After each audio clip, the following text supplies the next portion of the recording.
Cranberry, red wine, orange relish. Rings a bell. We've been hearing this term for years, cranberry orange relish. Now this particular cranberry orange relish I'm going to make for you today, I simply adore. You can use this recipe for a number of things. You can add it to sauces. You can garnish other foods, not during Thanksgiving, of course, with this. And it's just all around nice, and it keeps for a very long time in your fridge. I'm going to walk you through this recipe quickly, and I have a few primary issues that you should be aware of that will make your relish turn out really good. First, the recipe that I've given you calls for orange zest, red wine, orange juice, and sugar. This pot, I have the 2 pounds of cranberries in, and it's heating up a little bit already. So I'm going to pour the 2 cups of red wine in, and I'm going to pour the 1 cup of fresh squeezed orange juice in, and I'm going to add 1.5 cups of sugar. You can always add a little more sugar too. My recipe calls for 2 cups, but there's an issue with the taste of the person who's making it that I think needs to be addressed. Obviously, you want to make it as sweet as you want to make it, or maybe a little bit tartar. So I'm going to start out by putting 1.5 cups of sugar in it. And I'm going to put the vanilla extract in it. You, of course, can use vanilla beans if you want. I don't think you need to do that. There's a couple of issues here that I want to talk about. The first one is the actual cooking of the cranberries themselves. No matter how you choose to make your particular cranberry relish, I'll just mix this up a little bit here. But the important thing from my point of view is that this isn't a big pile of mush when you're done. What you want to have is cranberries that have just popped, and that's when you want to take it off the fire. And we're going to time elapse this, of course. You're going to find out that it only takes a few minutes to make the cranberry relish. Now I have, and we'll go over that a little bit more when it's finished, and I'll show you the final texture of the chilled cranberry. So this is going to be, in total, probably a 3 to 5 hour time-elapsed video, starting with the beginning of the cranberry. Now I'm going to turn it down a little bit because I don't want it cooking fast, and it already started simmering, right, already. Now I'm going to add this orange zest to it, and then I'm going to show you how I made the orange zest. It's cooking way too fast. You don't want to cook this that fast, so let's give this stove a minute to come down.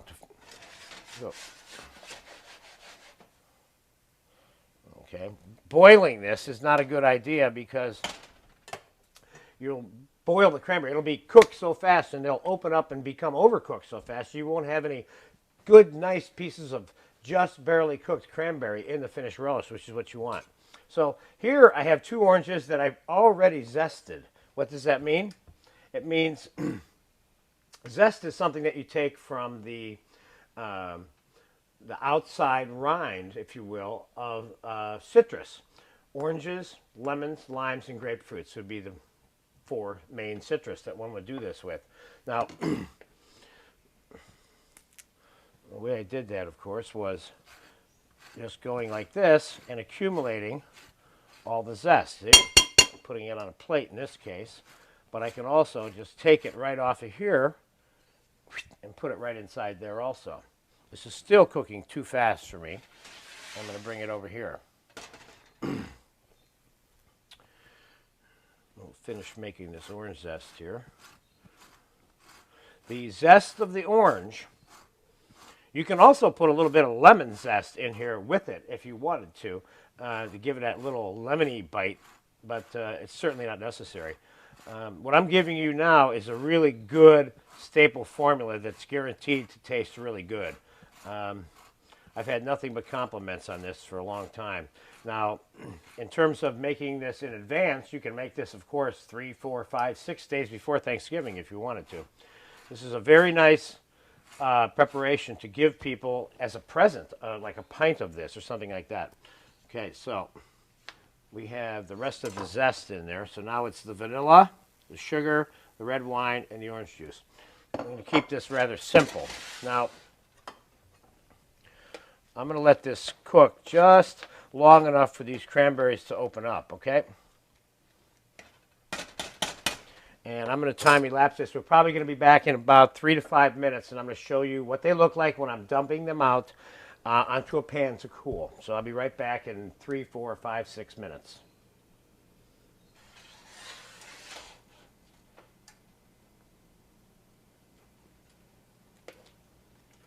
Just hold on. I want to get this where it's just ready now. See what I mean?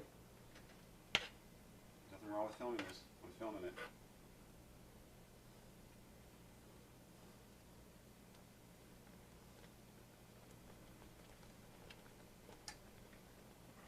Okay, we're back to the cranberries. And we're kind of at the critical stage with how and when to take them off the fire. More when than how. But Richard, if you can come down in the pan here, I want to show our people something very important. Now, you'll notice that the cranberries are starting to pop and crack. And I'm getting very close. It's almost like you get it to a certain point and you take it off right away because you don't want them cooking any more than they have to. Just enough for them to open up. Just cranking the oven up, the stove a little bit now to finish this off. But I want you to see how this is cooking. You see how some of these cranberries are popped open here? Just a little bit more. This is probably the most critical part about it. I mean, how you want to flavor it. Some people put a little Gran Marnier in here or any kind of other orange liqueur. Obviously, you could put anything in here. You can put amaretto in here if you wanted to. And, all right, see how it's starting to cook? We're just about there. I think overcooking these just turns them into mush. And they are right about where I want them right now. Okay? So now I'm going to take it off. Let's shut that thing off. I'm going to pour them into a dish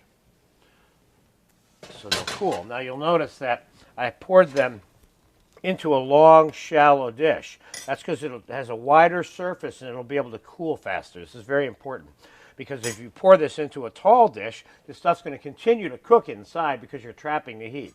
Now, just stirring it a little bit right now even helps cool it off, you see? So now the trick is, like I said, you get it into a shallow pan, let it cool. Now you can come back to me now, Richard, if you'd like.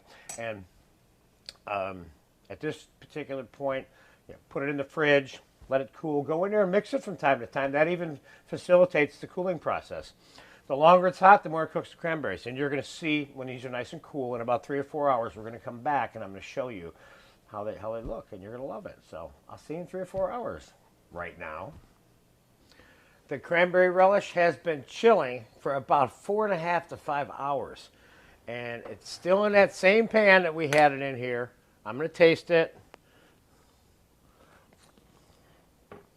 It's nice. I like it. See, when I talk to you about 1.5 or 2 cups of sugar, that's because my taste is I like it a little bit tart, and some people don't, you know. But I'm going to put it in a serving dish for you now, and we're going to do a little bit of garnishing on it. And since this is a cranberry red wine orange relish, I'm going to garnish it with a little bit of orange and some chopped parsley and keep it nice and simple. This doesn't need very much help. This relish doesn't, okay?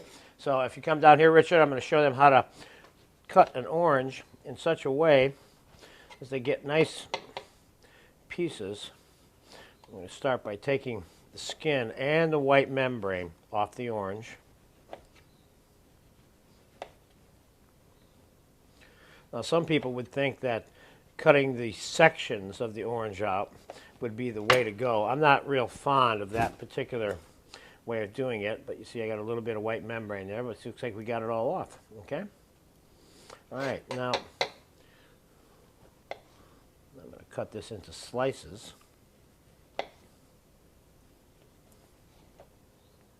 And then we'll cut the slices into pieces.